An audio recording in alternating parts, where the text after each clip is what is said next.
Welcome back, everybody, to another episode of Salt Shaker Conversations brought to you by The Jones Girl Inc. Salt Shaker Conversations are conversations with the Jones Girls,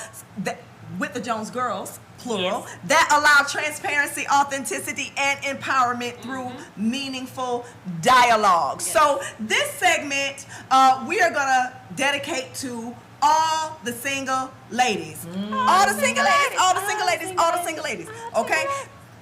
Okay, got it. All right. So, thanks, producer. So, we're going to be talking to all the single ladies, giving advice, encouragement. I feel like in today's culture, and when we talk about, relationships, we've done segments on this in the past or episodes on this in the past talking about relationships, that the singleness portion seems like to many women like it's a bad thing or a curse. Like it's almost like it's like the plague, or, oh my God, I'm single, so there must be something wrong with me, and I'm single, so this, specifically for ladies. I wanted to, first of all, let's dispel that myth. And I feel like I wanted to start with Crystal with that, just with like your perspective of singleness. Well, can I start off churchy? Come on. Because I got a cousin, her husband, who real churchy, and I felt my little churchy coming out. Okay. So the only plague we as believers have is sin. So I'm going to start there. There you go. Hallelujah. No, but seriously, singleness is not a curse. If we take it strictly biblical, and I always start there because that's our foundation here, the most powerful person, the greatest interventionist in our spiritual life in eternity was single. Mm-hmm. And a person who wrote a lot of the Bible was single. Mm-hmm. And so that in itself, if you have any negative cognition about your singlehood, start there. Because I believe a lot of times when we feel incorrect or self-condemning things, it's because we don't have truth and we don't know our identity. And if we start with that basis of truth, I think that will start our journey of healing and empowerment. Very good. Okay. What about you, Dr. Edna? So I don't really know what the question is, but Right, that's all right. I think when I think about singleness, that's the question that I'm going to answer. When I think about singleness and being a single woman, I think that given the context that you're in, I hear there's a woman who wrote a book called Destiny in Disguise, and she always talks about blooming where you're planted. And so wherever you are, whatever season of life you're in, that's where you bloom based on the context that you're in. And so if singleness is where you are now, there is a reason for that, a reason for the season that you're in. There are opportunities there for you to learn about who you are, about why you were created and who you were designed to be and what God has called you to do. There is an opportunity for you to prepare for if you would like to be married and if you would like to be in a relationship. There is opportunity for you to prepare on in all facets, whether that's spiritual, whether that's physical, whether that's mentally, if you're carrying some baggage to deal with that, before you bring someone into your circle and into your space. So I think that the season of singleness, for those of you who are in the season of singleness and you want to transition to another season, that there is a blessing in that. But you have to know what you should be doing in that season. I was just talking to my sisters here about a book that I've started reading called The Power of, I think it's The Purpose and Power of a Woman. And it's written by Dr. Miles Monroe. And one of the things that he talks about is really understanding not necessarily what your role is, because I don't get into all that gender roles and the woman need to do, I don't know about all that. But he talks about what your purpose is and really defining what that is through the eyes and through the context of God. And hearing from the Holy Spirit about who he's called you to be and what he has designed for you to do. And if we can get to a space where we're focused on that, I think that it would feel more like an opportunity. It would feel more like a positive experience in singleness than for people to be looking like, oh Lord, I need a man, because you don't need nothing. You know, you need God, you need the Lord, you need breath in your body to breathe. That's what you need. So that's what I think about singleness, that it is a season for you to bloom where you're planted. Okay. I guess I get to be the antagonist. Yeah. As I was sitting and thinking about singleness, I think about Disney, because I mentioned a couple shows, if you guys have been following us, that I have a 5-year-old, so I am entrenched in Disney all over. There's Moana, there is Tangled, this is a really good one, you should catch that. Cinderella, Twist, it's in the third one, which is really good too. And we rewatched Snow White from 1939. Yes, The original. We did too. I have a 5-year-old too. So I get Yes, it. so Yeah. we're watching all of these Disney princesses, and we're embracing in culture, and everyone in the end gets the man. So we've been told since small, and I know this is not a gender-specific conversation, but particularly females, that growing up, you get Indoctrinated. Yeah. the man. Right? This is what we see. This is the goal. We look at every TV show.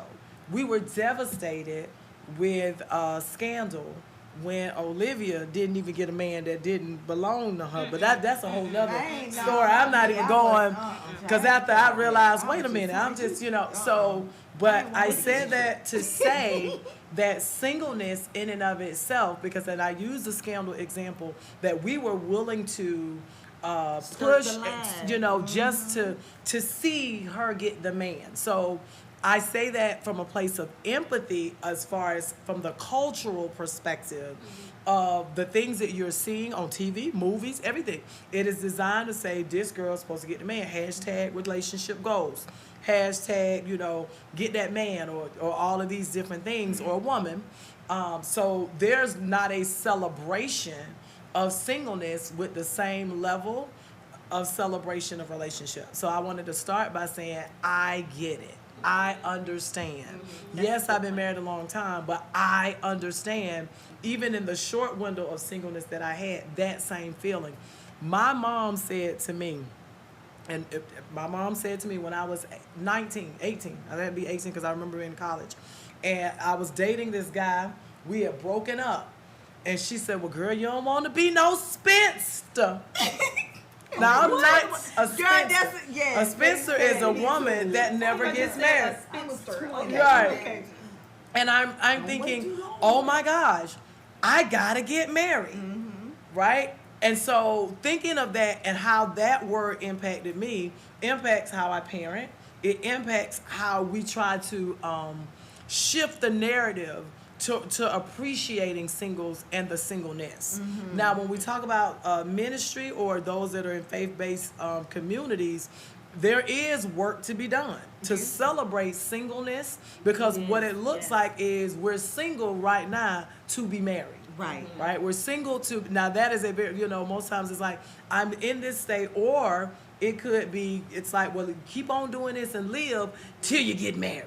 Or you ain't live until you get married. Right. But that's the question of creating a culture that where you are, and you talked about this, where you are is where you're supposed to be, and it's okay.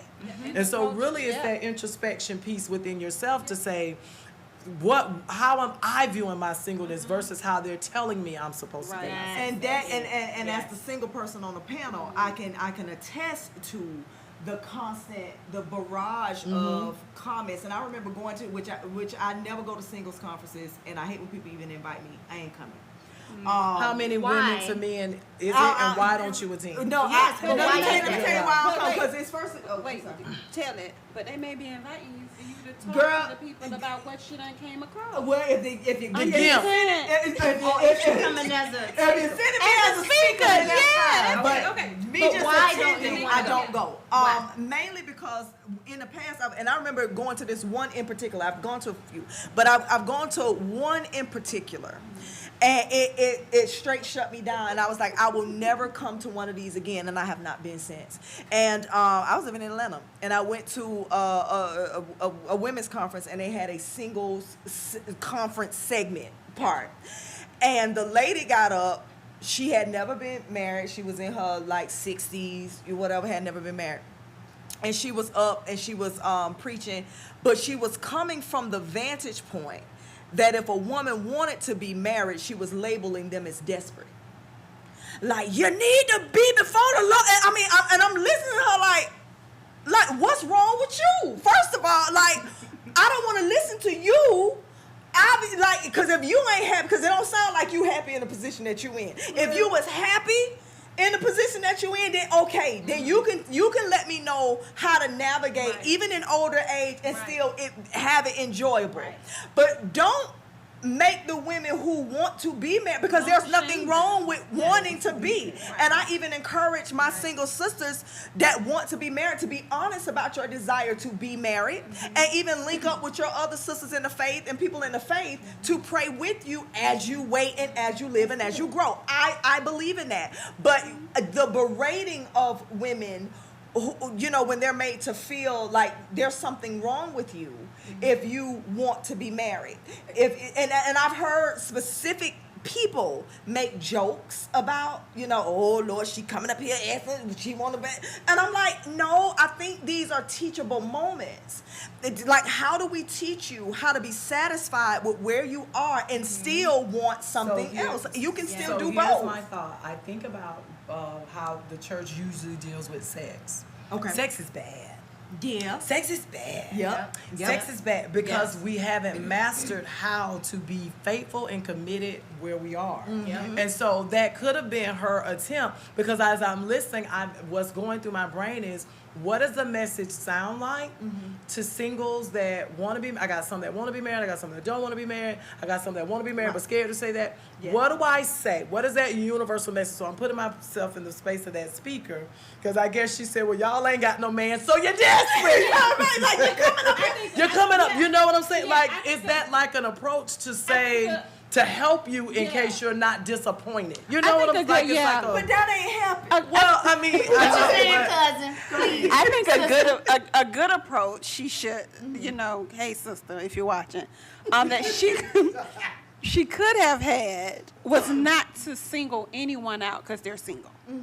I think a lot of times we do that. I found in church culture, and I'm gonna come back to the single out, but I found in church culture, some people don't get invited to certain things because they don't have children, or they don't have the spouse, or they don't have the money, or they don't.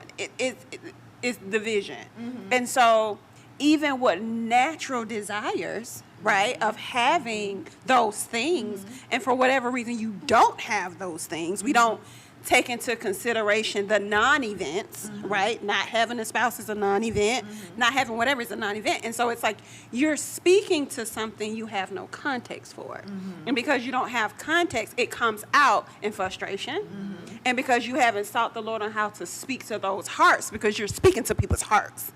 If there's a desire, that's a heart thing. That's a soul thing. If you're speaking to something that a person is called to do, that's a faith thing. That's still a heart thing. And it's a head thing at that point. And it's just like, if you're speaking against that innate thing, that causes confusion. And so you're like, wait a minute, wait. So what, in essence, you're singling this person out. And in all reality, there's nothing wrong with having those desires because it's natural, one. And then two, you have to consider, why is it a non-event? Like, if these people are single and they're coming to your conference, because it's marketed this way, right? Single and satisfied. Find your husband. Whatever the marketing is, it's, you're not giving them the tools that you said you're going to give them at this conference. And even if it's not, I guarantee you're going to find your spouse, give them the wisdom. Help fill their joy tank, because the presence of the Lord, there's fullness of joy. So we're supposed to help fill their joy tank no matter what season they're in, and not single people out. And I think so much of what happens when a person comes up and asks for prayer for a spouse or whatever, it's like you single them out as something negative, when in reality it's innate. It's natural. And so if that person's longing irritates you, it's a problem with you. There you go. It's not a problem with them. Like the offense. It's like, hey, it's you got to just decide who's going to carry this thing. Like, if my natural desire is to have something and it bothers you, it's something wrong with you. And so as singles, I encourage you not to carry somebody else's angst, somebody else's frustration, because it's not your own. Actually, I'll tell you to run, but that, that's personal, But I think so much of what happens is you get singled out for what you don't have, and the church isn't supposed to do that. And I think too, a lot of the frustration of the people who are giving the advice is because they've run out of words to say. Yes. Silence. They know what to say. That's what Silence. I'm saying. You know what I'm saying? Silence. They don't know what to say, and so because they've, Jenny done came to the office crying because, she heard, and I'm going to use you as an example. She done heard Dr. Carmen's testimony about how the Lord spoke to her, and she thought that the Lord spoke to her too about where she was, and then hers ain't come up like Pastor Carmen's did, and she stood outside the club and laid in the back of the seat of the car waiting on them and all that stuff. She did all the things, and Dr. Carmen is walking around with the fruit of whatever, but she didn't get hers. Where did I go wrong? Is God mad at me? What did I do? And so because I feel like people have run out of what to say, and I believe we've run out of what to say because we've kind of veered away from God's original intention. And because my thing is, the truth is the truth. Even if it didn't come out like, you know what I'm saying? Like the story didn't end the way you wanted it to end. God's original intention is what it is. So I feel like if we just go back to God's original intention, which is because he said it's not good for man to be alone. God loves marriage. He created marriage, but he started out one-on-one with Adam, right? I believe that we are supposed to have our one-on-one with God. I believe that as we submit to God, he said they that are led by the Spirit of God are the sons of God, right? And so when we are led, that's how we're donned as daughters and kids of God, because he is the one leading. He's the one saying. So my confidence as a single woman today, even under the circumstances of what I have lived, is simply because God has said to me, no, I want you to be married. I want you to be married. So as I live now, I don't get up every day and really want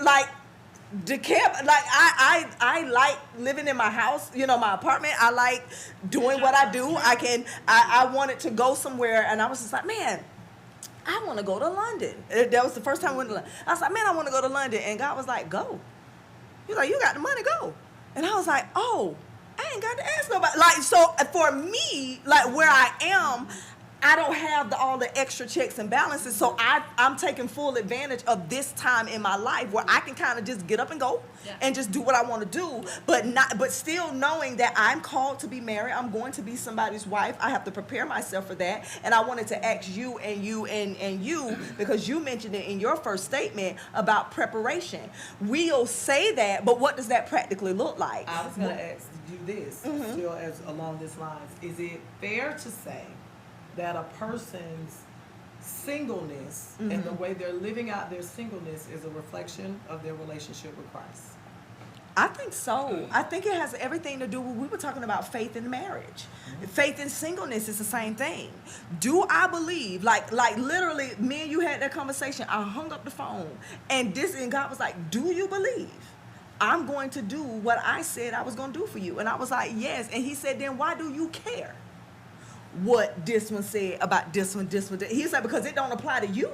He was like, I say, now Lord, I get a little frustrated because we do have people that we mentor and we counsel and we talk to who are not necessarily at the level of maturity that are taking this in. So I'm like, y'all be careful about what you're putting out, because you got the young ones, babies in Christ, and young ladies picking this stuff up and eating it, and it's not right. And so I was kind of explaining my frustration, but he said, but even in that frustration, I was starting to allow doubt a little bit to come in, like, okay, God, are you? And he was just like, no, if you believe me, you know I'm gonna do what I said I was gonna do, and I ain't gonna take no shorts with you. You already know that. And so my faith in him is he gonna lead me exactly where I'm supposed to go, and I'm gonna know it when I see it, and it'll be whatever he said it's gonna be.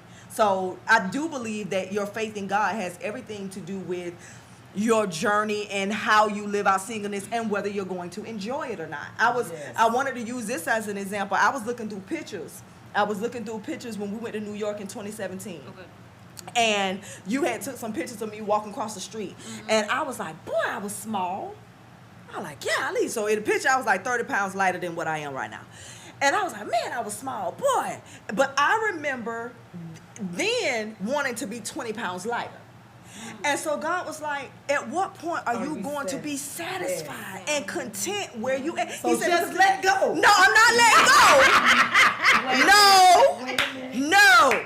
But that's what I was saying I'm not about letting blooming go. where you're planted. Yes. Like you have to understand the season that you're in, and you gotta find contentment there. Not to say that you stop and that you don't keep working towards what you're working towards, but find contentment there and bloom where you're planted. Right.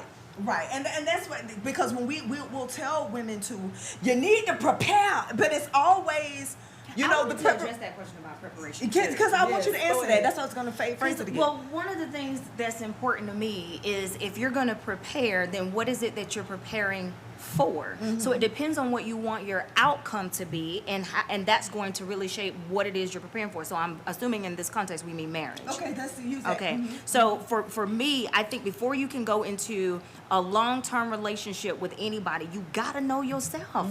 Like, if you don't know yourself, and you don't know all the baggage you got, and you don't know the stink attitude you got, you can't figure out which way to go, left or right, and then you want to join yourself with another person, and then you want to say, okay, now we won. No, actually, you only brought 25%, and then this person only brought 20%, and y'all ain't even 100% together.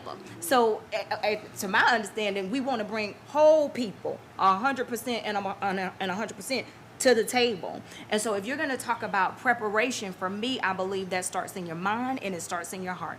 So what's up here? What's going on up in here?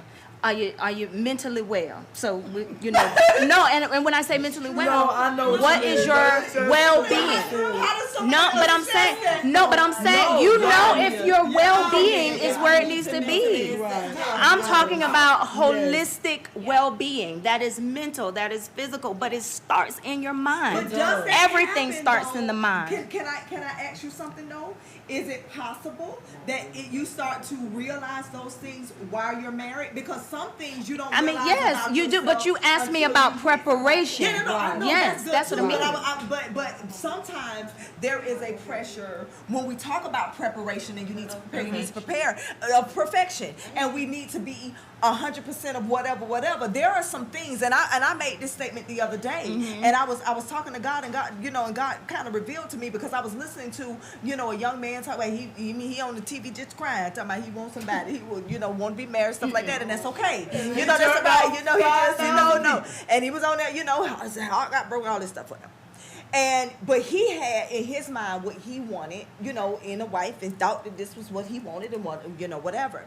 And, long story short, didn't work out.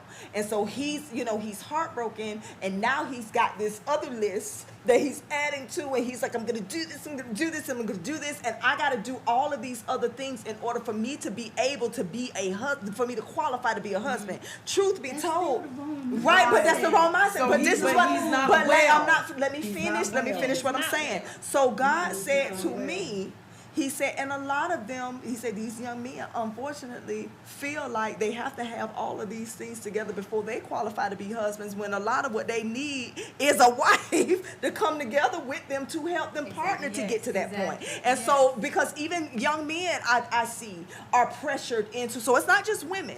I've seen young men be pressured into all of the things that they, because if you can't, you need to be able to put in a 10-bedroom house, like all of these superficial, unrealistic expectations on single people in general, calling it preparation. So let me give you, and I use this example a lot, Different World, and I've been watching it all over again. It's like my absolute favorite. So when Whitley, and if you don't watch the show, it's Whitley and this college scene, and Whitley and Dwayne are like the two love interests in the show, and he's chasing her the whole time, and they, and so while he's chasing her, and this is in his pursuit, and she's not interested because she comes from a well-to-do family, and him, he from the hood, I can't remember where, but I know he was raised, parents are blue collar, so he didn't have this lifestyle. And so he asks her, what are you looking for in a man?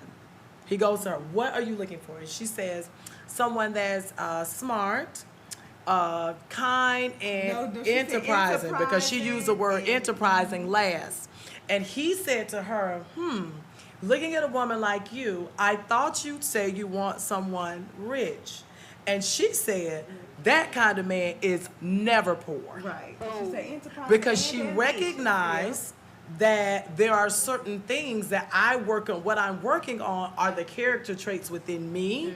Because a lot of times we marry potential, right? If somebody already, Bill Gates, Bill already got Melinda.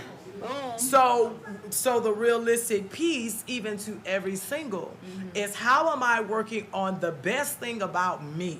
How am I looking at the character traits that I may fall short, and I'm building capacity in that area? How do I take what may not be favorable and turn it for my good? That's one of the things I teach my kids. They're not all academic scholars. They're not all AB honor roll. But I tell them, look, you like to talk, let me teach you how to use that thing well. This one is very charming. Let me teach you how to use that thing well. Right. So it's looking at yourself at a self-analysis, self-care level, aligning that with what God says about you and being the best you could be. And then, believe it or not, that is like an aroma. When the scripture talks about like an aroma that you sending out, it's like it's got a little whatever. And you're like, why are all these people trying to get with me? Because there is something about you that says, I'm complete. Yes. I'm complete. Complete and Is that whole. I am Yes. complete. That is what completion looks like. Nah, I think I got a little problem with that thing. Go ahead. Go With ahead. completion and wholeness? No, not with completion with and whole. the Just aroma? Specify it is which the- part you And have I'm an issue finna with. explain. When she was saying when you complete and whole, then it's an aroma that comes out. Oh. Because, Are you talking about your aroma? Yeah, I have, because again, because she said she not the absolute. No. And I think when we start saying things, Explain, you know, please. It's not Yeah. the I don't know what you you said. know, Explain. because I consider myself to be, especially having grown over these past several years, to be pretty absolute when it comes to who I know I am, what I've been called to do, the direction that I'm going in, what I'm looking for, which is why I kind of say, and even the areas that I know I need to work on. I don't take criticism very well, like, constructive criticism. I don't take it too well, things like that. I'm very honest with myself at this age. However, what's been coming in my direction has not been matching who I know I am. Well, let me. what's well, your I'm gonna say, aroma? no, I'm gonna say That's this. what I'm saying. I'm gonna say this. 'Cause we only got a few minutes. I'm gonna not say the this, and I me. taught It's this not to the the me. church. When I was in college and I would get dressed up, Union Day was Wednesday. That was the day everybody came out. And I remember putting on my good dress and going on out there, and all these college boys walked on by. But that head custodian, and ain't nothing wrong with the custodian. Ain't nothing wrong with that. Ain't nothing wrong with the custodian. You got gotta know I need to But hear he this. came up to me He only got about a minute trying left. to Go, holler. And this is what I said to him. And I meant this. I said, tell me what it is that I said or did to make you think that we could ever be together. I have used that line. Because I would never do it again. So I had to self-assess to say, is it the dress? Is it these shoes? Right? Because I had to be responsible even for his willingness to approach. Wait. I was told this. Wait, I got 30 seconds. I was told this personally about me. And I've heard this a million times. That it was like, well, Kiki, you're intimidating. And I said, but I'm not. I'm very friendly. I'm sweet. Wait a minute. Lord, right. I'm nice.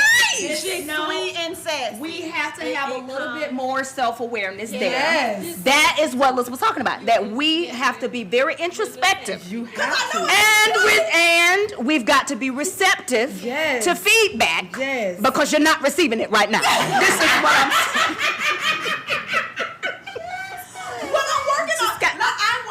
I'm working on it. But okay, y'all, we got to get out of here. We only got like 30 seconds left, but we'll be back next week again with another episode of Salt Shaker Conversations. Man, I'm gonna get y'all, but that's all right. But we are the salt of the world, having, what is it?